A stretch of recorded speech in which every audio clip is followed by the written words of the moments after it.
Hello everybody, welcome to विश्वास classes. NABARD development assistant के लिए जो स्टैटिक एआरडी का पार्ट है वो सीरीज हम इस वीडियो से शुरू करेंगे। अराउंड 5 to 6 सेशन की पूरी सीरीज होगी ये। सबसे पहले हम लोग इसमें इंडियन एग्रीकल्चर की बात करेंगे इस वीडियो के अंदर।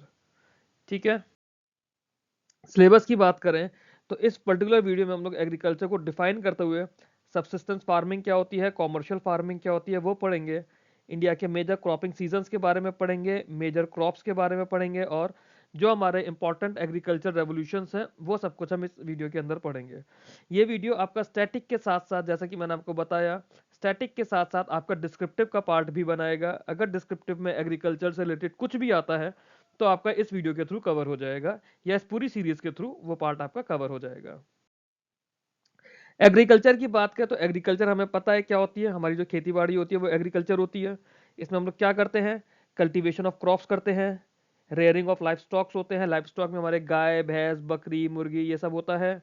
अदर एक्टिविटीज होती है जैसे फूड फाइबर या इंडस्ट्रीज के लिए रॉ मटेरियल बनता है। तो एग्रीकल्चर वो प्राइमरी एक्टिविटी है जिसके अंदर ये सब कुछ होता है। इंडिया की बात करें तो अप्रोक्सीमेटली 45 to 50% वर्कफोर्स हमारी वो एग्रीकल्चर के थ्रू है। However, due to the urbanisation and urban migration ये परसेंटेज ग्रेजुअली डिक्रीज होता जा रहा है। स्टिल ये हमारी रूरल इकोनॉमी का बैकबोन है। एग्रीकल्चर की अगर हम लोग आगे बात करें तो इंडिया के अंदर अलग अलग तरह का क्लाइमेट है अलग अलग जगह पर। फॉर एग्जाम्पल, अगर प्रेजेंट डे आप जनवरी मिड में मुझसे बात कर रहे हैं, उत्तराखंड की तरफ जम्मू कश्मीर की तरफ टेम्परेचर अलग है, वेस्टर्न यूपी की तरफ बिहार और बंगाल की तरफ टेम्परेचर काफ़ी अलग है, और अगर साउथ इंडिया में जाए तो बिल्कुल ही अलग है इस समय भी टेम्परेचर। सॉइल हमारे पास बहुत सारी तरह की वेरिएशंस हैं। हमारे पास एलुवियल सॉइल होती है, ब्लैक सॉइल होती है, लेटराइट सॉइल होती है। माउंटेन्स पे जाएंगे तो माउंटेन सॉइल है, दलदली एरिया में जाएंगे तो स्वाम्पी सॉइल है। सॉइल कई तरह की होती है। रेनफॉल की बात करें तो हमारे पास राजस्थान हरियाणा के कुछ एरियाज है, डेजर्टेड एरियाज, जहाँ पे रेनफॉल बहुत मिनिमल होती है। देन हमारे पास चेरापूंजी और मौसनरम जैसी जगह है जहाँ पे रिकॉर्ड बना हुआ है हाईएस्ट रेनफॉल का। सिमिलरली पॉपुलेशन डेंसिटी हमारी बहुत अलग अलग है, टेक्नोलॉजी और इकोनॉमिक नीड्स अलग अलग है। इन सब की वजह से इंडिया का एग्रीकल्चर बहुत ज़्यादा डाइवर्स है। अब एग्रीकल्चर में जब कल्टीवेशन ऑफ क्रॉप्स की बात करते हैं हम लोग, या इस सब की हम लोग बात करते हैं, खेती बाड़ी की जो हमारा मेनली खेती है, खेती की हम लोग जब बात करते हैं तो फार्मिंग होती है हमारी। फार्मिंग को हमने दो तरह से डिवाइड कर रखा है। एक हमारा क्लासिफिकेशन है सब्सिस्टेंस फार्मिंग का, दूसरा होता है कॉमर्शियल फार्मिंग का। सब्सिस्टेंस फार्मिंग की अगर हम लोग बात करें तो इसमें फार्मर्स ये जो फार्मिंग करते हैं अपने खुद के लिए करते हैं, अपनी खुद की फैमिली के लिए करते हैं। Farmer produce mainly for their own family consumption with little और नो सरप्लस फॉर सेल। अब इसके अंदर वो ट्रेडिशनल मेथड, फैमिली लेबर और लो टेक्नोलॉजी यूज करते हैं, क्योंकि उन्हें बहुत ज़्यादा प्रोडक्शन नहीं करना होता। एक छोटे से पार्ट पे वो सिर्फ अपने और अपने घर के लिए, अपनी फैमिली के लिए प्रोड्यूस करते हैं। इसमें सबसे पहले आती है primitive subsistence farming. Primitive subsistence farming की बात करें तो इसमें होता है शिफ्टिंग कल्टीवेशन। शिफ्टिंग कल्टीवेशन भी इसे कहते हैं, स्लैश एंड बर्न एग्रीकल्चर भी इसे कहते हैं। नॉर्थ ईस्ट इंडिया में ये झूम कल्टीवेशन के नाम से या झूमिंग के नाम से फेमस है। ये छोटे छोटे जो हिली और फॉरेस्टेड एरियाज होते हैं वहां पे स्मॉल पैचेस ऑफ लैंड में किया जाता है। फार्मर्स क्या करेंगे, लैंड को क्लियर करते हैं by cutting and burning of vegetation, जिसकी वजह से इसे स्लैश एंड बर्न कहते हैं। 2-3 साल इसके अंदर क्रॉप्स को ग्रो करेंगे जब तक सॉइल की फर्टिलिटी अच्छी है, और जब सॉइल की फर्टिलिटी खराब हो जाएगी तब वो नई लैंड पे शिफ्ट कर जाएंगे। इसमें नॉर्मल से टूल्स होते हैं, आपने खुरपी लिया, फावड़ा लिया, है ना, हल चलाया, हो, डिगिंग स्टिक्स और डाउ, ये आपके बेसिक टूल्स इसमें यूज होते हैं, हो, डिगिंग स्टिक्स और डाउ। क्रॉप्स की बात करें तो अपलैंड पैडी इसमें होता है, मेज, मिलेट्स, यैम, पोटैटोज और कसावा। ये कुछ इंपॉर्टेंट क्रॉप्स हैं प्रिमिटिव सब्सिस्टेंस फार्मिंग के। आप लोगों को ये याद रखना होगा इसकी बेसिक डेफिनेशन के साथ, कौन से टूल्स यूज होते हैं, कौन से क्रॉप्स यूज होते हैं, क्या कैरेक्टरिस्टिक्स होती है और किस रीजन में ये प्रैक्टिसेस फॉलो की जाती हैं। रीजन की बात करें तो इंडिया के नॉर्थ ईस्ट रीजन में, वहां तो झूम कल्टीवेशन के नाम से फेमस है ही है। उड़ीसा, मध्य प्रदेश के ट्राइबल पार्ट्स में और कुछ पार्ट्स ऑफ आंध्र प्रदेश में ये फेमस है, लोग इसे फॉलो करते हैं। कैरेक्टरिस्टिक्स इसकी लो प्रोडक्टिविटी है, एनवायरमेंटली डैमेज करता है अगर ओवरडन किया जाता है, क्योंकि आप इसके अंदर स्लैश एंड बर्न कर रहे हैं तो सॉइल इरोजन आपका बार बार हो रहा है, डिफॉरेस्टेशन हो रहा है, और जो ट्राइबल कम्युनिटीज हैं वो इसको फॉलो करती हैं। फिर अगला इसमें आता है intensive subsistence farming. Intensive subsistence farming की बात करें तो जो डेंसली पॉपुलेटेड एरियाज हैं जहाँ पे छोटी छोटी लैंड होल्डिंग्स हैं वहाँ पर ये प्रैक्टिस की जाती है। इसमें लेबर ज़्यादा होता है, हाई लेबर इनपुट, ताकि आपकी यील्ड बढ़े। मल्टीपल क्रॉप्स क्रॉप्स इसमें एनुअली ग्रो किए जाते हैं, सेम ही प्लॉट के ऊपर, मतलब सेम पीस ऑफ लैंड के ऊपर। अब इसमें अलग अलग तरह से इरिगेशन भी यूज करते हैं, टिलाज भी करते हैं और मैन्योर भी यूज करते हैं। अब टूल्स कौन से हैं? ज्यादातर उसमें मैनुअल या फिर एनिमल ड्रॉन है, ठीक है। और कुछ कुछ लेवल पे इसमें मॉडर्न इनपुट्स दिए जाते हैं एडवांस्ड एरियाज में। क्रॉप्स की बात करें तो अगर वेट एरियाज है तो वहां पर राइस इसमें डोमिनेट करता है, मेजर क्रॉप्स राइस है वेट एरियाज के लिए। उसके अलावा वीट है, मिलेट्स हैं, पल्सेस हैं और वेजिटेबल्स हैं। कहाँ किया जाता है ये? जो फर्टाइल्स प्लेन्स है हमारे गंगा ब्रह्मपुत्र के, कोस्टल एरियाज के, डेल्टा रीजन से, या जहाँ पे पेनिनसुलर रिवर्स फ्लो करती हैं, जैसे तमिलनाडु, केरला, वेस्ट बंगाल, यूपी, बिहार। कैरेक्टरिस्टिक्स की बात करें तो इसमें हाई ईल्ड होती है पर हेक्टेयर बट लो पर वर्कर। क्यों? क्योंकि इसमें हाई लेबर एरियाज है, स्मॉल लैंड होल्डिंग है, तो हील्ड तो ज्यादा है बट उस ईल्ड को बढ़ाने के लिए लोग भी बहुत ज्यादा है, बहुत ज्यादा इसमें लेबर चाहिए होती है।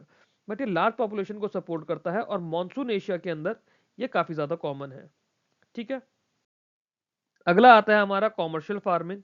कॉमर्शियल फार्मिंग में हम लोग क्या कर रहे हैं, क्रॉप्स या फिर लाइव स्टॉक को प्रोड्यूस किया जाता है। मेन जो एम होता है इसका वो मार्केट में सेल करने के लिए होता है। इसमें मॉडर्न टेक्निक्स यूज होती है, कैपिटल इंटेंसिव होता है और बड़े स्केल पर होता है। तो पीछे जो हमने पढ़ा वहां पे फैमिली सिर्फ अपने लिए या अपने घर परिवार के पालन पोषण के लिए कर रही है, बट कॉमर्शियली हम लोग जब फार्म करते हैं तो हम लोग खेती को अपना as a source of income भी हम लोग यूज करते हैं, ठीक है। इसमें सबसे पहले हम लोग पढ़ते हैं प्लांटेशन एग्रीकल्चर। प्लांटेशन एग्रीकल्चर में क्या होता है, कोई सिंगल कैश क्रॉप लिया जाता है, उसकी लार्ज स्केल फार्मिंग की जाती है। जब सिंगल कैश क्रॉप हम लोग ग्रो कर रहे हैं तो उसे हम लोग मोनोकल्चर भी कहते हैं। ये कैपिटल इंटेंसिव होता है क्योंकि इसमें मशीनरी यूज हो रही है, फर्टिलाइजर्स यूज हो रहे हैं और प्रोसेसिंग यूनिट भी लगती है साइट्स पर। लेबर इसके अंदर जो होती है यूजुअली माइग्रेंट लेबर्स होती है और ऑर्गेनाइज्ड वर्कफोर्स होती है, कुछ भी यूज इसमें हो सकता है। मेजर क्रॉप जो प्लांटेशन वाले हमारे हैं क्या क्या है? टी है, कॉफी है, रबर है, शुगर केन है, बनाना है या अलग अलग मसाले हैं। मसालों को लेकर तो सारा बवाल हुआ ही था, मसालों की वजह से ही ब्रिटिशर्स इंडिया आए थे, ईस्ट इंडिया कंपनी बनी थी। Tea, coffee, rubber, sugarcane, banana, spices, ये हमारे मेजर प्लांटेशन एग्रीकल्चर के क्रॉप्स हैं। एरिया क्या है इनका? अलग अलग एरियाज है, जैसे जो हमारे हिली और स्लोपिंग एरियाज है with high rainfall, West Bengal हो गया, असम हो गया, यहाँ पे चाय होती है। कर्नाटका में कॉफी होती है, केरला में रबर होती है, या फिर यूपी एंड महाराष्ट्र में शुगर केन किया जाता है। कैरेक्टरिस्टिक्स की बात करें तो जो प्रोड्यूस होता है या तो उसे हम एक्सपोर्ट करेंगे या फिर इंडस्ट्रीज को सप्लाई करेंगे। जैसे शुगर केन कहा जाता है, शुगर इंडस्ट्रीज में जाता है, चीनी बनती है। रबर जो होता है वो रबर रिलेटेड इंडस्ट्रीज में जाता है, पॉलीमर इंडस्ट्रीज में जाता है। कॉफी आप लोगों को पता ही है कैसे इंडस्ट्री में जाती है, अलग अलग कॉफी की कंपनीज हैं, टी की कंपनीज हैं। तो जो भी यहाँ के प्रोड्यूस हैं वो कुछ इंडस्ट्रीज में जाते हैं और कुछ पार्ट उसका एक्सपोर्ट हो जाता है। ये कॉलोनियल पीरियड में इंट्रोड्यूस हुआ था क्योंकि जो हमारा रबर है वहां से आया था, टी वहां से आई थी। और इसमें क्योंकि आइटम्स पेरिशेबल हैं तो अच्छी इसमें ट्रांसपोर्ट फैसिलिटीज हमें चाहिए होती हैं। ये था हमारा प्लांटेशन एग्रीकल्चर के बारे में। सवाल इसमें कुछ भी पूछा जा सकता है कि इनमें से कौन सा प्लांटेशन क्रॉप है। उसमें आपके पास तीन चार ऑप्शन आ जाएंगे, एक ऑप्शन आ जाएगा टी, कॉफी, रबर, शुगर के इनमें से। आप लोगों को पता होना चाहिए कि कौन से क्रॉप्स हैं, किस एरिया में हो रहे हैं। या फिर यही पूछ लिया जाएगा कि कौन से टाइप ऑफ एग्रीकल्चर के अंदर मशीनरी, फर्टिलाइजर्स चाहिए होते हैं और ऑन साइट प्रोसेसिंग यूनिट चाहिए होती है। अब ऑन साइट प्रोसेसिंग यूनिट चाय और कॉफी के लिए तो आपको चाहिए ही चाहिए, एनी हाउ आपको चाहिए। अगला इसमें कॉमर्शियल ग्रीन फार्मिंग हम लोग देखते हैं। जो हमारा मेन हमारी जो क्रॉप्स है हमारे इंडिया की, राइस हो गया, वीट हो गया, वो हमारे कॉमर्शियल ग्रेन फार्मिंग में आते हैं। इसमें लार्ज स्केल प्रोडक्शन किया जाता है ग्रेन्स का मार्केट में सप्लाई करने के लिए। हैविली मैकेनाइज्ड होता है। हैविली मैकेनाइज्ड होने से मतलब है कि हम लोग इसमें बड़े बड़े इक्विपमेंट्स यूज करते हैं, जैसे ट्रैक्टर यूज करते हैं हम लोग, हार्वेस्टर यूज करते हैं, जिसकी वजह से पर हेक्टेयर हमारी लो लेबर लगती है, मतलब मैनुअल लेबर हमारी कम हो जाती है इसके अंदर। क्रॉप्स इसमें वीट और राइस डोमिनेट करते हैं, उसके अलावा मेज और बार्ले भी इंपॉर्टेंट क्रॉप्स हैं। रीजन इसके सेमी एरिड रीजन है विद इरिगेशन, जैसे पंजाब हो गया, हरियाणा, वेस्टर्न यूपी, जो हमारी ग्रीन रेवोल्यूशन की बेल्ट है। इसके अलावा बिहार, वेस्ट बंगाल की हम लोग बात करें, वहाँ पे राइस का हमारा बहुत ज़्यादा होने लगता है। तो इसकी कैरेक्टरिस्टिक्स क्या है कि हाई प्रोडक्टिविटी पर वर्कर होता है, वल्नरेबल होता है वेदर और ड्रॉट के लिए, ठीक है। मिक्स फार्मिंग की अगर हम लोग बात करें तो मिक्स फार्मिंग में क्या होता है, जो आप लोग खेती करके उगा रहे हो वो तो है ही है, साथ में आप लाइव स्टॉक को भी एक साथ रख रहे हो एक ही खेत पर। तो जो क्रॉप्स है, क्रॉप से आपको फॉडर मटेरियल मिलता है लाइव स्टॉक के खाने के लिए। लाइव स्टॉक से आपको क्या मिलता है? आपको मैन्योर मिलता है। लाइव स्टॉक की यहाँ पे हम लोग बात करें तो हमारे पास क्या आता है? बफेलो आता है, काव आती है, गोट होती है। इस तरह से जो ये खेती बाड़ी वाले हमारे जानवर होते हैं वो हमारे लाइव स्टॉक का पार्ट बनाते हैं। फिर उस लाइव स्टॉक से आपको एडिशनल इनकम भी मिलती है, जैसे बकरे का मांस लोग बेचते हैं, भेड़ से ऊन बेचते हैं, गाय भैंस का दूध बेचते हैं। तो इससे आपको एडिशनल इनकम भी आ रही है। जो क्रॉप्स इसमें क्या होते हैं, सेरल्स उगाए जाते हैं, तो सेरल्स के साथ फॉडर क्रॉप्स उगा लिए जाते हैं। लाइफ स्टॉक में आपका कैटल आ गया, बफेलो हो गया, पोल्ट्री भी आ गया। पोल्ट्री एज इन जो आप लोग मुर्गा पालन करते हो, वो आपका पोल्ट्री का पार्ट बन गया। सबसे ज्यादा कहाँ कॉमन है, जो नॉर्दर्न प्लेन्स का पार्ट है, पंजाब, हरियाणा, यूपी, यहाँ पर ये बहुत ज़्यादा फेमस है। और इसकी कैरेक्टरिस्टिक्स क्या है, रिड्यूसेस रिस्क, कि अगर आपका क्रॉप फेलियर, आपके क्रॉप्स का फेलियर हो गया, एक तरफ से आपकी इनकम चली गई, तो लाइफ स्टॉक की इनकम से एटलीस्ट आपका रिस्क कम होने लगता है। और सस्टेनेबल सॉइल यूज होता है, उसी सॉइल पे आप ज़्यादा अच्छे से यूज कर सकते हो, उस सॉइल को लॉन्ग टर्म प्रोटेक्ट कर सकते हो, क्योंकि लाइफ स्टॉक की हेल्प से आपको उसमें रेगुलरली खाद मिलती जा रही है। ये हमारी मिक्स्ड फार्मिंग है। अब अगर एक बार हम वैसे एक कंपैरिजन फॉर्म में करें, तो अगर हम लोग प्रिमिटिव सब्सिस्टेंस फार्मिंग की बात करें, ये फैमिली कंजम्पशन इसका प्रोसेस है, स्मॉल पैचेस ऑफ लैंड में होता है, लेबर या इनपुट जो होता है तो फैमिली ही होती है ना, तो फैमिली के लोग ही करते हैं, बट उसका इनपुट हमारा कम रहता है और आउटपुट हमारा, मतलब लेबर अपॉन इनपुट जो है हमारा, लेबर बहुत ज्यादा नहीं रहेगी, फैमिली फैमिली खाली अपने लिए करती है। टूल्स और टेक्नोलॉजी जो यूज होते हैं, इसमें प्रिमिटिव टूल्स यूज होते हैं। मेजर क्रॉप्स की बात करें तो अपलैंड राइस, मिलेट्स और ट्यूबर्स उसमें होता है। की रीजन की बात करें तो नॉर्थ ईस्ट और ट्राइबल एरियाज है। स्पेशल फीचर है इसका slash and burn, shifting cultivation, but इसकी लो यील्ड होती है। इंटेंसिव सब्सिस्टेंस फार्मिंग की बात करें तो मेनली फैमिली के लिए होता है, बट इसमें साथ में सरप्लस भी थोड़ा बहुत रखा जाता है। लैंड होल्डिंग इसकी काफी ज्यादा कम होती है, बट हाई लेबर होता है। जब हमने यहाँ पे बात करी थी प्रिमिटिव के अंदर, वहां पे लेबर कम था, इंटेंसिव में लेबर ज्यादा होता है। इसके अंदर मैनुअली ही ये सारा काम किए जाते हैं, बट मॉडर्न इक्विपमेंट्स भी कुछ कुछ जगह यूज कर लेते हैं। मेजर क्रॉप्स है राइस, व्हीट, पल्सेस, वेजिटेबल्स। की एरिया जो हमारे गंगा डेल्टा प्लेन्स है या साउथ इंडिया का पार्ट है, वो हाई यील्ड पर हेक्टेयर इसमें होता है और डेंस पॉपुलेशन को सपोर्ट करता है। प्लांटेशन एग्रीकल्चर, ये मार्केट के लिए होता है, एक्सपोर्ट करने के लिए होता है, और बड़े बड़े स्टेट्स में होता है, जैसे किसी के टी स्टेट्स है, किसी के कॉफी स्टेट्स हैं, रबर स्टेट्स हैं, जो बड़ी बड़ी एरिया में एक ही क्रॉप को मोनोकल्चर करते हैं ना, कि एक ही क्रॉप को उगाते हैं। ये ऑर्गेनाइज्ड वे में भी इसमें वर्कर होती है और माइग्रेंट वर्कर्स भी होती है। कैपिटल इंटेंसिव होता है। मेजर क्रॉप्स है tea, coffee, rubber, sugarcane. Major states या इंडिया के रीजन्स की बात करें तो Assam, Kerala, Karnataka, UP. Special feature ये मोनोकल्चर होता है और ऑन साइट प्रोसेसिंग होती है। इस टेबल से 1 से 2 सवाल आपके एग्जाम में आ सकते हैं अगर एग्रीकल्चर बेसिक में जाता है तो। कॉमर्शियल ग्रेन फार्मिंग की बात करें तो मार्केट सेल के लिए होता है, लार्ज लैंड होल्डिंग्स पर होता है, लेबर इसके अंदर कम लगती है कंपैरेटिवली, क्योंकि मैकेनाइजेशन ज्यादा होता है। भाई बहुत बड़े एक आपने उसके अंदर ट्रैक्टर से लिया, हल लगा के आपने जोत दिया पूरे खेत को, बहुत ज्यादा लेबर वैसे नहीं लगनी है इसमें। आपको पानी डालना है, खेत जोतना है, बीज उगाना है, आपकी फसल होने लगती है, बस फसल का ध्यान रखना है। ध्यान रखना इसमें जरूरी है। और इसके अंदर दिक्कत क्या होती है कि ये ड्रॉट और फ्लड से अफेक्ट होता है। मेजर क्रॉप्स हमारे व्हीट हो गए, मेज हो गए, राइस भी है इसमें हमारा मेजर क्रॉप में। की रीजन हमारा हरियाणा का हो गया, या फिर बाकी जो यूपी का एरिया है, पंजाब का एरिया है, वो सारा एरिया हो गया। एक्सटेंसिव होता है ये, ग्रीन रेवोल्यूशन का इसमें इम्पैक्ट हमें देखने के लिए मिलता है। एक ऊपर ऊपर से है ये, बहुत ज्यादा डिटेल में हमें नहीं समझना। मेजर मेजर जो पॉइंट्स है मैंने इसमें डालने की कोशिश करी है, थ्योरेटिकल हम पीछे ऑलरेडी पढ़ चुके हैं। मिक्स फार्मिंग होती है, जिस हमारा मार्केट करने के लिए भी होता है और सेल्फ यूज के लिए भी होता है। मीडियम से लार्ज लैंड होल्डिंग्स इसमें होती हैं। मॉडरेट लेबर इंटेंसिव होता है, मॉडरेट मैकेनाइजेशन होता है इसके अंदर। इसमें क्रॉप्स भी उगाते हैं, साथ में लाइफ स्टॉक और डेयरी का भी काम होता है। नॉर्दर्न प्लेन्स में ये चीज़ें ज़्यादा होती हैं। स्पेशल फीचर की बात करें तो डाइवर्सिफाइड इनकम होती है और सस्टेनेबल होता है। सस्टेनेबल एज इन कि अगर आपका एक जगह से कुछ लॉस हो रहा है तो दूसरी जगह की इनकम उसे कंपनसेट कर देती है। और एज अ फार्मर आपकी इसमें वैसे भी इनकम बढ़ती है।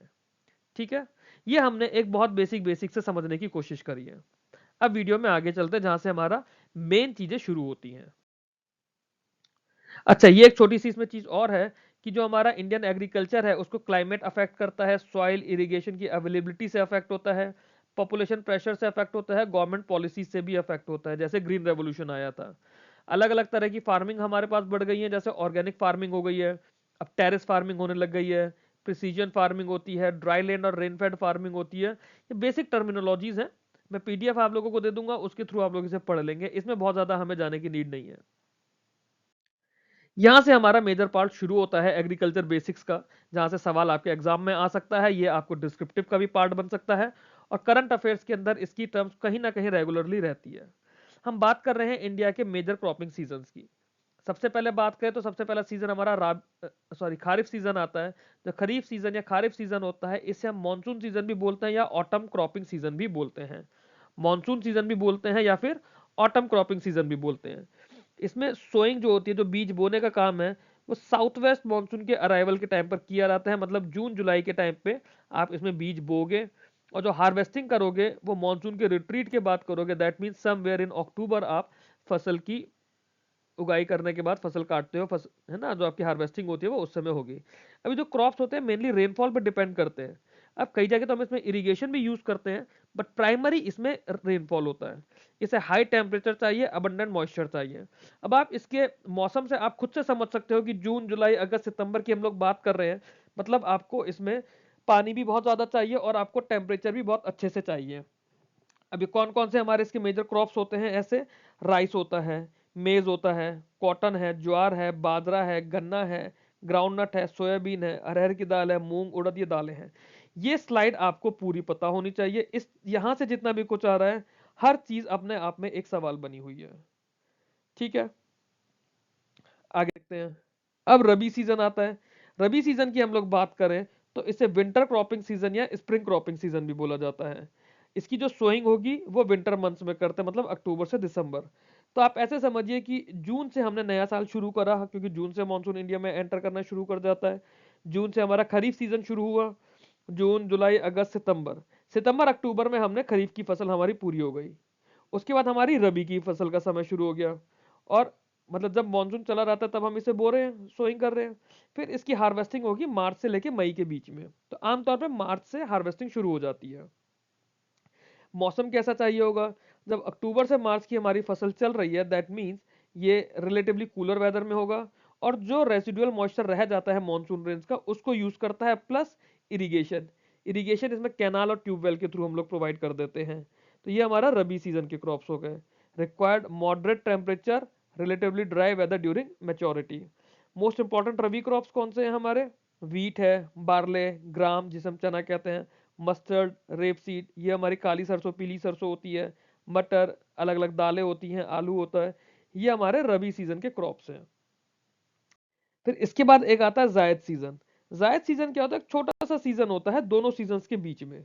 अब हमने एक लिया, जून से लिया, जून से लेके हमारा सितंबर तक चला।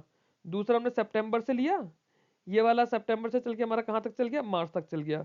अब आप देखो मार्च से जून तक का जो टाइम है, या फिर अप्रैल से जून तक का आप टाइम मान लीजिए, वो हमारा जायद सीजन का है। इन्हें हम समर मंथ्स में करते हैं। मार्च से लेके अप्रैल तक चलता है सोइंग सीजन। हार्वेस्टिंग इसका चलता है जून से लेके जुलाई तक। ये जो क्रॉप्स है ये मेनली इरिगेशन की हेल्प से की जाते हैं, क्योंकि इस मौसम में हॉट और ड्राई बहुत ज्यादा होता है, बारिश बहुत ही कम होती है। अप्रैल मई जून में आप देख लीजिए बहुत कम बारिश होती है, स्पेसिफिकली नॉर्थ इंडिया में। ये खरीफ और रबी सीजन के बीच में एक ब्रिज का काम करता है। इंपॉर्टेंट जायद क्रॉप्स कौन से? आप देख लीजिए इस समय आप लोग क्या चीजें ज्यादा खाते हो। इस समय मार्केट में तरबूज बहुत आता है, खरबूजा बहुत आता है, खीरा बहुत आता है। फिर ये जो सब्जियां हैं, भिंडी हो गई, टमाटर हो गया, बैंगन हो गया, ये सब चीजें ज्यादा आती हैं। पंपकिन है, कुछ फॉडर क्रॉप्स हैं, मेज हैं। तो आप देखो मार्केट में जो सब्जी जिस समय आ रही है वो उस समय उसका सीजन चल रहा है। इसको आप ऐसे समझो हमेशा। आगे चलते हैं। अब इंडिया के मेजर क्रॉप्स की बात करते हैं। मेजर क्रॉप्स में हमें तीन चार चीजें हर क्रॉप के बारे में जाननी है। हम जब किसी क्रॉप का नाम बोलेंगे हमें उसका सीजन समझने की जरूरत है, उसके क्लाइमेटिक रिक्वायरमेंट की जरूरत है, सॉइल की जरूरत है, लीडिंग स्टेट्स की जरूरत है, इंपॉर्टेंस की जरूरत है और मेजर वेराइटीज की जरूरत है। ठीक है, राइस की बात करें तो मेनली खरीफ क्रॉप है। क्लाइमेटिक रिक्वायरमेंट की बात करें तो हॉट एंड ह्यूमिड क्लाइमेट इसका चाहिए होगा, क्योंकि खरीफ हम लोगों ने समझा था हॉट एंड ह्यूमिड चाहिए, ज्यादा बारिश चाहिए और इसको स्टैंडिंग वाटर चाहिए होता है। क्लेई सॉइल और एलुवियल सॉइल में ये अच्छा होता है। लीडिंग स्टेट्स इसकी यूजुअली ये रहती हैं, बट इस बार एक चेंज हुआ है। बट अगर इस बार की हम लोग बात करते हैं ना, तो तेलंगाना जो है, तेलंगाना राइस प्रोडक्शन में सबसे बेस्ट स्टेट निकल कर आया है। तेलंगाना के बाद यूपी है और उसके बाद वेस्ट बंगाल है। जो अभी रिसेंटली हमारा खरीफ क्रॉप हुआ उसमें सबसे ज्यादा राइस प्रोडक्शन हमारा तेलंगाना में आया। ये चीज मैंने आपको करंट अफेयर्स के सेकंड वीडियो के अंदर बताया है, तो जनवरी का सेकंड वीडियो है। आगे चलते हैं। वीट की बात करें, वीट हमारा रबी सीजन का क्रॉप है। रबी सीजन का क्रॉप है मतलब इसे कूल क्लाइमेट चाहिए होगा, क्योंकि विंटर्स का होगा। वार्म और ड्राई होना चाहिए राइपनिंग के टाइम पे, ठीक है, क्योंकि मार्च के टाइम पे ये कटेगा तो उस समय हल्का सा मौसम गर्म होगा कंपैरेटिवली, और सूखा होगा, उस समय बारिश आमतौर पे नहीं होती है। सॉइल की बात करें तो वेल ड्रेन्ड लोमी या फिर एलुवियल सॉइल चाहिए होती है। लीडिंग स्टेट प्रोडक्शन में यूपी है, पंजाब, हरियाणा, मध्य प्रदेश, राजस्थान। इंपॉर्टेंस की बात करें तो सेकंड मेजर फूड ग्रेन है। ग्रीन रेवोल्यूशन ने इसको बहुत ज़्यादा सक्सेस किया था। राइस की हमारी कुछ मेजर वेराइटीज़ हैं, जैसे HD2967, PBW343, PBW550, लोक 1, PBW502, WH1105। ये कुछ हमारी राइस की सॉरी बीट की मेजर वेराइटीज़ है। शरबती है, राजबड़ी है। जब मैं आपको PDF दूंगा उसके थ्रू आप लोगों को मेजर वेराइटीज़ पढ़नी पड़ेंगी, वीट की भी, राइस की भी, और जो क्रॉप्स करेंगे उनकी भी। वेराइटीज पे, टाइप्स पे क्वेश्चन आता है एग्जाम में, पीछे भी पूछा गया है, आगे भी पूछा जाएगा। शुगर केन की बात करें तो शुगर केन हमारा खरीफ क्रॉप का सीजन है। इसकी लॉन्ग ड्यूरेशन का होता है, ये 10 से 18 महीने का, ठीक है। क्लाइमेटिक रिक्वायरमेंट इसकी बात करें, हॉट और ह्यूमिड क्लाइमेट होता है, बट इसमें हैवी इरिगेशन या फिर इतनी ज़्यादा रेनफॉल चाहिए होती है। डीप फर्टाइल एलुवियल सॉइल इसके लिए चाहिए होती है, लोमी सॉइल चाहिए होती है। प्रोडक्शन में सबसे अच्छा स्टेट इसका यूपी है, महाराष्ट्र है, कर्नाटका है, तमिलनाडु में है। ये इंडिया के मेजर कैश क्रॉप्स में से एक है। Source of sugar, jaggery and ethanol है। इथेनॉल, अब हमारे पास जैसे E20 पेट्रोल आ रहा है तो इथेनॉल की रिक्वायरमेंट वैसे भी हम लोगों को एज अ कंट्री ज़्यादा पड़ रही है, इसके लिए शुगर केन का यूज़ और ज़्यादा बढ़ जाता है। ये इसकी कुछ मेजर वेराइटीज़ हैं। इसमें जो करन 4 है, CO0238, ये बहुत ज़्यादा इंपॉर्टेंट है, करन 4 के नाम से जानी जाती है। ये बहुत ज़्यादा इंपॉर्टेंट वेराइटी है इसकी। कॉटन की बात करें, कॉटन हमारा एक और क्रॉप है, खरीफ सीजन का क्रॉप है। खरीफ सीजन का क्रॉप होने का मतलब है कि वार्म क्लाइमेट इसे चाहिए होगा और मॉडरेट रेनफॉल चाहिए होगी। ब्लैक सॉइल इसके लिए सबसे अच्छी होती है, इसे ब्लैक सॉइल भी बोलते हैं, रेगुर भी बोलते हैं, और इटसेल्फ कॉटन के प्रोडक्शन की वजह से इसे कॉटन सॉइल भी बोलते हैं। सॉइल को हम लोग क्या उनके फीचर्स होते हैं वो हम लोग सॉइल वाले वीडियो में अलग से समझने की कोशिश करेंगे। लीडिंग स्टेट्स की बात करें तो गुजरात है, महाराष्ट्र है, तेलंगाना है, राजस्थान है। ये मेजर स्टेट्स है। अच्छा, इसके अलावा MP भी है। MP भी इंपॉर्टेंट स्टेट है कॉटन प्रोडक्शन की। ये इंडिया का मेजर फाइबर क्रॉप है और इसे व्हाइट गोल्ड के नाम से जाना जाता है। अब ये एग्जाम में डायरेक्ट क्वेश्चन बन सकता है कि व्हाइट गोल्ड किसे बोलते हैं, या कौन से फाइबर क्रॉप को व्हाइट गोल्ड बोलते हैं जो कि ब्लैक सॉइल में होता है, या फिर कॉटन को इसमें से क्या बोला जाता है। अब इसकी हाइब्रिड वैरायटीज होती हैं, जैसे RCS 659, बनी, MRC, फिर अमेरिकन अपलैंड इसकी एक वैरायटी होती है, देसी या फिर एशियाटिक एक वैरायटी है, सूरज नाम से एक वैरायटी है, AKA5 और AKA7। ये कुछ इसकी इंपॉर्टेंट वैरायटीज हैं कॉटन की। ग्राउंडनट, ग्राउंडनट की अगर हम लोग बात करें तो मेनली खरीफ सीजन का क्रॉप है। क्लाइमेटिक रिक्वायरमेंट इसकी मॉडरेट रेनफॉल है, वार्म क्लाइमेट है, लाइट से सैंडी सॉइल की होती है, और गुजरात इसका लार्जेस्ट प्रोड्यूसर है। तो ग्राउंडनट का लार्जेस्ट प्रोड्यूसर हमारा गुजरात है। ग्राउंडनट की भी बहुत सारी वेराइटीज है, जैसे गिरनार सीरीज है, फूले वर्णा सीरीज है, कदरी 2 है, कदरी 3 है, कदरी 6 है। वेराइटीज आप लोगों को पढ़नी पड़ेंगी। वेराइटीज पे पीछे मैंने बोला है आपको कि पीछे भी क्वेश्चन आया है, आगे भी आएगा। रेपसीड या मस्टर्ड है, जो हमारी काली सरसों, पीली सरसों होती हैं। रबी सीजन का क्रॉप है। लीडिंग स्टेट इसका राजस्थान है, लार्जेस्ट प्रोड्यूसर है। फिर इसकी वेराइटीज है, जैसे पूसा मस्टर्ड है, NRCH भी एक हाइब्रिड सीड है, वरुणा है, क्रांति है, स्वर्ण ज्योति है। ये इंपॉर्टेंट वेराइटीज है रेपसीड और मस्टर्ड्स की। ग्राम या फिर चना, जो काला चना हमारा होता है, रबी सीजन का क्रॉप है। मध्य प्रदेश इसका लार्जेस्ट प्रोड्यूसर है। फूले विक्रम इसकी एक वैरायटी है। काबुली टाइप्स है, काबुली हमारे छोले वाले छोले जो आते हैं बड़े वाले, वो काबुली चना कहते हैं उनको हम लोग। JKG1, JKG3, Pusa 1053। इसके अंदर हाइब्रिड वेराइटीज भी हैं और आपकी रेगुलर वेराइटीज भी हैं। इंपॉर्टेंट है क्योंकि इंडिया के मेजर क्रॉप्स का पार्ट है ये। इंडिया का एक्सपोर्ट भी बनाते हैं, इंडिया का जो हमारा डोमेस्टिक फूड ग्रेन का प्रोडक्शन है या कंजम्पशन है वो भी यहीं से आता है। मिलेट्स की बात करें तो मिलेट्स हमारे पास होते हैं ज्वार, बाजरा और रागी, बहुत इंपॉर्टेंट मिलेट्स हैं। मेनली खरीफ सीजन के क्रॉप्स होते हैं और ये ड्रॉट रेजिस्टेंट होते हैं। ड्रॉट रेजिस्टेंट है इसलिए और ज़्यादा इंपॉर्टेंट है। लीडिंग एरियाज जैसे महाराष्ट्र है, कर्नाटका है, राजस्थान है। मेजर वेराइटीज, ज्वार को हम लोग sorghum भी बोलते हैं, बाजरा को पर्ल मिलेट भी बोलते हैं, और रागी को फिंगर मिलेट भी बोलते हैं। ये इनकी कुछ मेजर वेराइटीज के नाम हैं। नाम आप लोग PDF के थ्रू और वीडियो को पॉज करके एक बार जरूर देखिएगा, पढ़ लीजिएगा। ज्वार होता है CSV 17, CSV 20, 27 और 22, 17। बाजरा की बात करें तो HB 3, ICTB 8203, HHB 67, जो कि एक हाइब्रिड वैरायटी है, पूसा 23। रागी या फिंगर मिलेट की बात करें तो GPU 28, PR 202, HR 911, CO 7 और पयूर 1। ये कुछ इंपॉर्टेंट वैरायटीज हैं मिलेट्स की। पल्सिस की बात करें तो पल्सिस हमारे तीनों सीजन के अंदर बोई जाती हैं। खरीफ के अंदर हम लोग अरहर की दाल, मूंग की दाल, उड़द की दाल बोते हैं। रबी के अंदर हम लोग ग्राम, चिकपी या फिर लेंटिल होते हैं। जैद टाइम में हम लोग मूंग और उड़द की दाल उगाई जाती है। क्लाइमेटिक रिक्वायरमेंट की बात करें तो आमतौर पर इन्हें मॉडरेट टेम्परेचर चाहिए होता है 20 से 30 डिग्री सेल्सियस का, और लो टू मॉडरेट रेनफॉल चाहिए होती है। ज़्यादातर पल्सिस जो होती है ड्रॉट टॉलरेंट होती हैं and they are sensitive to waterlogging. Sensitive to waterlogging याद रखिएगा, पल्सिस हमेशा सेंसिटिव टू वाटर लॉगिंग रहती हैं। सॉइल की बात करें तो well drain loamy to sandy loam soil चाहिए होती है। ब्लैक सॉइल जैसे ग्राम और तूर के लिए ब्लैक सॉइल सबसे ज़्यादा सुटेबल मानी जाती है। लीडिंग स्टेट्स की बात करें तो Madhya Pradesh, Rajasthan, UP, Maharashtra, Karnataka leading states है पल्सिस के प्रोडक्शन में। इंपॉर्टेंस की बात करें तो प्लांट बेस्ड प्रोटीन का मेजर सोर्स है, एसेंशियल है न्यूट्रिशनल सिक्योरिटी के लिए। पल्सिस जो होती है नाइट्रोजन फिक्सिंग क्रॉप होती है, मतलब ये सॉइल की फर्टिलिटी भी इंप्रूव करती हैं और फर्टिलाइजर की डिपेंडेंस भी कम करती हैं। तो अगर हम लोग पल्सिस उगाते हैं तो हमारी सॉइल की फर्टिलिटी उससे इंप्रूव होती है। मेजर पल्सिस चिकवी है, ग्राम, पिजन पी होती है अरहर के लिए, लेंटिल मसूर, ग्रीन ग्राम मूंग, ब्लैक ग्राम उड़द और फील्ड पी। इम्प्रूव्ड वेराइटीज इसके अंदर कुछ होती है जैसे चने की आई है JG11, पूसा अरहर 16, IPM0203 मूंग की है और PU31 उड़द की है। थ्योरेटिकल है, इसमें कुछ ऐसा कॉन्सेप्चुअल नहीं है कि मैं आप लोगों को समझाऊं। थ्योरी है, आप लोग एक बार ढंग से मेरी वीडियो को सुनिए, 2 बार सुनिए और तीसरी बार इसको आप PDF से रीड करिए।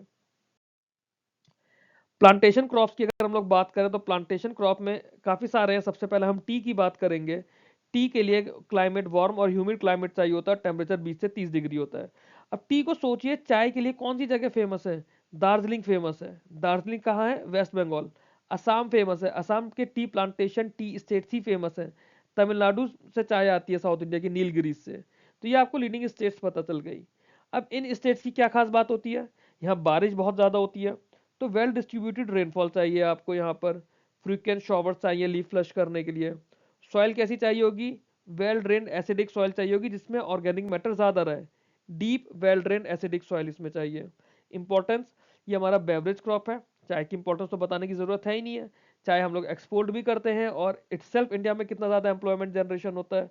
जो हमारे चाय की टपरी लगाते हैं उन लोगों को, कितने ढेर सारे चाय की टपरी वाले हैं, उन लोगों को एम्प्लॉयमेंट मिलता है। इटसेल्फ जो चाय कि बगानों में जो लोग काम करते हैं, लेबर काम करती है, उनको एम्प्लॉयमेंट मिलता है। मेजर वैरायटीज देखिए तो आसाम की CTC और ऑर्थोडॉक्स है। दार्जिलिंग की हाई क्वालिटी ऑर्थोडॉक्स और GI टैग्ड है। नीलगिरी चाय है। ये हमारी चाय की कुछ वैरायटीज भी हैं। अगला प्लांटेशन क्रॉप हम कॉफी की बात करेंगे। कॉफी साउथ इंडिया की फेमस होती है। साउथ इंडिया में कहाँ कहाँ? कर्नाटका, केरला और तमिलनाडु। अब इसको ऐसे समझिए, कर्नाटका में कूर्ग और चिकमालगुर, ये चिकमागुलुर की कॉफी फेमस है। ठीक है। अब वहाँ का मौसम की क्या खास बात है? वहाँ पे वार्म क्लाइमेट चाहिए होता है 15 से 28 का। मॉडरेट रेनफॉल चाहिए होती है 150 से 150 सेंटीमीटर की, और थोड़ी शेडिड कंडीशन चाहिए होती है। वेल ड्रेन लोमी सॉइल चाहिए, रिच इन ह्यूमस और ऑफन ऑन हिल स्लोप्स। अब इंपॉर्टेंस क्या है? इंपॉर्टेंस वैसे ही है इसकी भी, हाई वैल्यू बेवरेज है, एक्सपोर्ट हम लोग बहुत करते हैं, और एग्रो फॉरेस्ट्री सिस्टम के अंदर इसे ग्रो किया जाता है। जब फॉरेस्ट्री का वीडियो पढ़ेंगे तब वहाँ पे हम एग्रो फॉरेस्ट्री को डिटेल में समझेंगे। मेजर वेराइटीज इसकी अराबिका होती है, रोबस्टा होती है। अरावली में अराबिका के अंदर इटसेल्फ कैंट है, S795 है, कावेरी है, सिलेक्शन 9 है। ये कुछ मेजर वेराइटीज हैं कॉफी क्रॉप्स की। रबर, रबर की बात करें तो इसे हॉट एंड ह्यूमिड क्लाइमेट चाहिए होता है, हाई रेनफॉल चाहिए होती है 200 सेंटीमीटर से ज़्यादा, और इवनली डिस्ट्रीब्यूटेड शॉवर्स चाहिए होते हैं। तो रबर हमारे पास लिमिटेड जगह होगी। ये देखो, इतनी ज़्यादा बारिश हमारे पास कहाँ कहाँ होती है? केरला में होती है सबसे ज़्यादा बारिश हमारे पास, इस तरह से जो इवनली डिस्ट्रीब्यूटेड हो, followed by Tripura and Tamil Nadu. ये हमारे प्रोडक्शन स्टेट्स हैं जहाँ पे सबसे ज़्यादा ये प्रोड्यूस किया जाता है। अब सिर्फ यही स्टेट्स क्यों है, बाकी क्यों नहीं है? क्योंकि इसके साथ में लेटराइट और एलुवियल सॉइल भी हमें चाहिए इसमें। की इंडस्ट्रियल प्लांटेशन क्रॉप्स है जो कि टायर में यूज होता है, फुटवेयर में यूज होता है, इंडस्ट्रियल गुड्स में यूज होता है। वेराइटीज हैं RRII 400 सीरीज, RRIM 600, RRII 105। ये कुछ रबर की मेजर वेराइटीज है। कोकोनट की बात करें, कोकोनट भी एक इंपॉर्टेंट प्लांटेशन क्रॉप है हमारा, जिसे 25 से 30 डिग्री का टेम्परेचर चाहिए होता है और हाई ह्यूमिडिटी। रेनफॉल चाहिए 100 से 200 सेंटीमीटर। अब रेनफॉल और ह्यूमिडिटी में फर्क है। ह्यूमिडिटी आपका हवा का मॉइस्चर है और रेनफॉल आपकी डायरेक्टली बारिश है। रेनफॉल से जो है वो आपकी जड़ों में सीधे जा रहा है, बट ह्यूमिडिटी आपको लीव्स के लिए भी चाहिए। सॉइल की बात करें तो वाइड अडेप्टेबिलिटी है कोकोनट के लिए। सैंडी लोम सॉइल में, कोस्टल एलुवियल सॉइल में ज्यादा अच्छे से होता है। तो इसलिए जितने भी हमारे कोस्टल एरियाज होते हैं वहां पे कोकोनट लोग बहुत उगाते हैं। लीडिंग स्टेट्स की बात करें तो केरला, तमिलनाडु, कर्नाटक बहुत फेमस है। इसके अलावा आप देखिए वेस्ट बंगाल में भी कोकोनट बहुत उगता है, गोवा की तरफ भी कोकोनट बहुत है। जगह जगह आप देखिए समुद्र के आसपास नारियल के पेड़ होते हैं, नारियल पानी लोग पीते हैं। इंपॉर्टेंट है, इसे ट्री ऑफ लाइफ बोला जाता है। Provide food, oil, fibre and livelihood security. Coconut is known as the tree of life. It provides food, it provides oil, it provides fibre and it gives the livelihood security. Major varieties इसकी देखें तो west coast toll होता है, east coast toll होता है, चंद्रकल्पा होता है, चौघाट orange dwarf होता है, लक्षद्वीप ऑर्डिनरी टॉल होता है। तो जगह जगह के हिसाब से इनकी वेराइटीज भी बदल रही हैं। ठीक है, आगे चलते हैं। अब एग्रीकल्चर रेवोल्यूशन की बात करते हैं। एग्रीकल्चर रेवोल्यूशन बहुत इंपॉर्टेंट रहे हमारे इंडिया के एग्रीकल्चर के लिए। जब हमारे पास खाने की कमी थी तो हमारे पास ये रेवोल्यूशंस आए, इन्होंने उसे बूस्ट करा, प्रोडक्टिविटी बढ़ाई और हम लोगों की सेल्फ सफिशिएंसी बढ़ी अलग अलग तरह के एग्रीकल्चर में। सबसे ज्यादा इंपॉर्टेंट ग्रीन रेवोल्यूशन था जो कि 1960 में शुरू हुआ था। उसके बाद स्पेसिफिक रेवोल्यूशन आने शुरू हुए अलग अलग फील्ड के, जैसे डेयरी के लिए आया, फिशरीज के लिए आया, ऑयल सीड्स के लिए आया। अब जो ओवरऑल इंटीग्रेटेड अप्रोच चल रही है एज ऑन डेट, वो हमारा रेनबो रेवोल्यूशन के नाम से चल रही है, जो कि नेशनल एग्रीकल्चर पॉलिसी 2020 के अंडर आया था। एक एक करके सारे एग्रीकल्चर रेवोल्यूशन को समझते हैं, उसमें क्या हुआ था, कौन उससे रिलेटेड लोग हैं, वो सब हम समझेंगे। ग्रीन रेवोल्यूशन था 1960s और 70s में।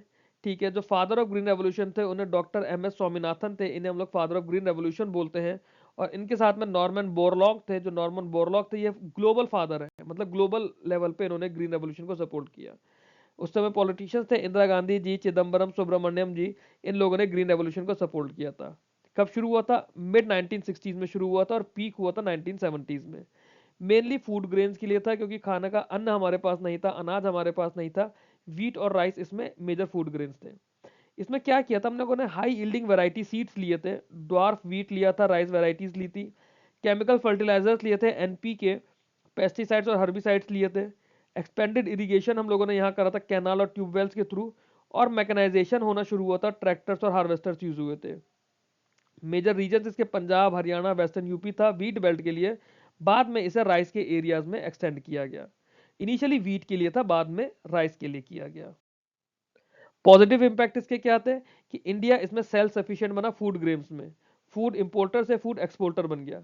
वीट प्रोडक्शन हमारा इंक्रीज हो गया, 131 मिलियन टन ग्रेन आउटपुट से हमारा 1978-79 तक हो गया था। Reduce famine risk and improve food security. जब हमारे पास अनाज है तो हमारी फूड सिक्योरिटी भी बढ़ेगी, सूखा पड़ने पर भी हमें इतनी दिक्कत नहीं होती थी। रूरल एम्प्लॉयमेंट को यहाँ से बूस्ट मिला था। फार्मर इनकम जो थी वो बढ़ी थी इनिशियल फेजेस में। बट इसके नेगेटिव इंपैक्ट भी रहे। क्या? एनवायरमेंटल डैमेज हुआ, सॉइल डिग्रेड हुई, ग्राउंड वाटर का डिप्लीशन हुआ, पानी का यूज बढ़ा, केमिकल्स का यूज बढ़ना शुरू हो गया, जिसकी वजह से हेल्थ इश्यूज डेवलप होने शुरू हुए। रीजनल इनक्वालिटी बढ़ गई, जैसे नॉर्दर्न एरियाज में तो मतलब ज़्यादा फायदा हुआ, बाकी एरियाज में उतना फायदा नहीं हुआ। जो बड़े फार्मर्स थे उनको इसका काफ़ी ज़्यादा फायदा मिला, बट जो छोटे फार्मर्स थे उनके लिए इनपुट कॉस्ट बढ़ गई और बायोडाइवर्सिटी का लॉस हुआ। जो मोनोकल्चर होता था राइस वीट का, वो खत्म होने लग गया। ये इसके पॉजिटिव और नेगेटिव इंपैक्ट है, क्रिटिसिज्म है। अगर मान लीजिए आपके पास डिस्क्रिप्टिव लिखने के लिए आ जाता है एग्रीकल्चर रेवोल्यूशन से रिलेटेड या ग्रीन रेवोल्यूशन से रिलेटेड, तो आप लोगों को ये कंटेंट भी मिल गया इसके अंदर। फिर हमारा व्हाइट रेवोल्यूशन आता है, 1970 से शुरू हुआ। इसको हम लोग ऑपरेशन फ्लड भी बोलते हैं और इसके फादर थे डॉक्टर वर्गीस कुरियन। इन्हें हम लोग मिल्क मैन ऑफ इंडिया के नाम से भी जानते हैं। फोकस था इनका मिल्क और डेयरी प्रोडक्शन के ऊपर। की फीचर्स की बात करें तो कॉपरेटिव डेयरी मॉडल इसके अंदर चल रहा है और अमूल जो है वो एक सबके सामने इतना बड़ा ब्रांड नेम निकला हुआ है। इसमें मॉडर्न प्रोसेसिंग होती है, नेशन वाइड मिल्क ग्रिड बनी। इम्पैक्ट क्या आता है कि इंडिया जो है वर्ल्ड का लार्जेस्ट मिल्क प्रोड्यूसर हो गया। 1998 में हम लोगों ने USA को सरपास करके हम वर्ल्ड के लार्जेस्ट मिल्क प्रोड्यूसर बन गए। रूरल लाइवलीहुड बढ़ा, स्पेशली जो स्मॉल और मार्जिनल फार्मर्स थे या वुमेन्स थी उनके लिए, क्योंकि अब क्या करने लग गए? मिक्स फार्मिंग करने लग गए। खेती के साथ साथ आपने गाय भैंस भी रखी और आपका वाइट रेवोल्यूशन के अंदर आपने एड करा।